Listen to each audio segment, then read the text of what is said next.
Welcome. I'm Infinity Solstice, Bright Wizard of Destiny. Welcome to the gallery at Go Organic Sports Ranch.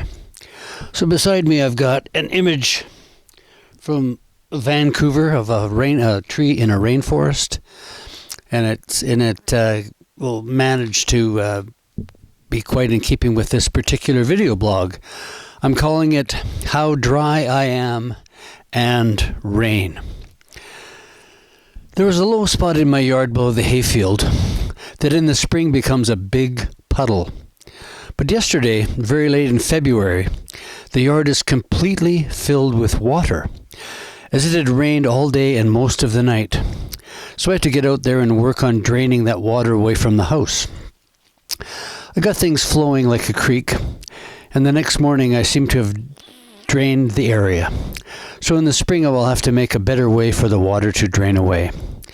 Things have been a bit drier around these parts for the last few years, so a big rain in February is good, but the ground is frozen, so it may all stay on the surface and end up in the creeks and not sink into the forest so the trees can have a drink.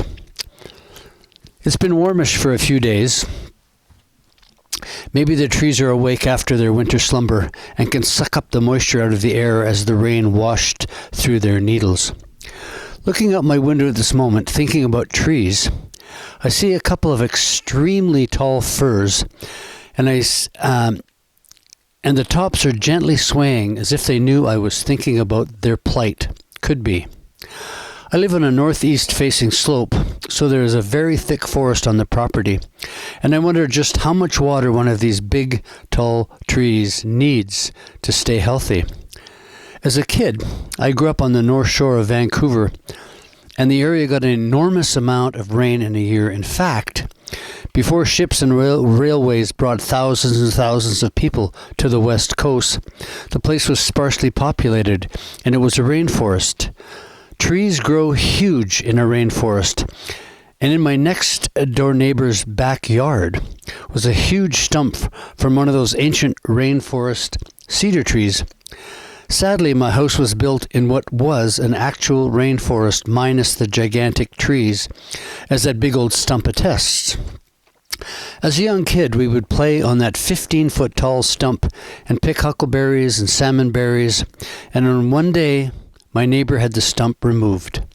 A sad day for us kids, and another victory for lawns and their subsequent mowing. I was visiting my neighbor and friend the other day, and he has this amazing view of the Columbia Valley and the Beaverfoot Range of the Rockies, and I was marveling at the sight. Now, I could have a very similar view if I cut down a zillion trees, but I chose not to. So my view is trees in all their ever-changing glory.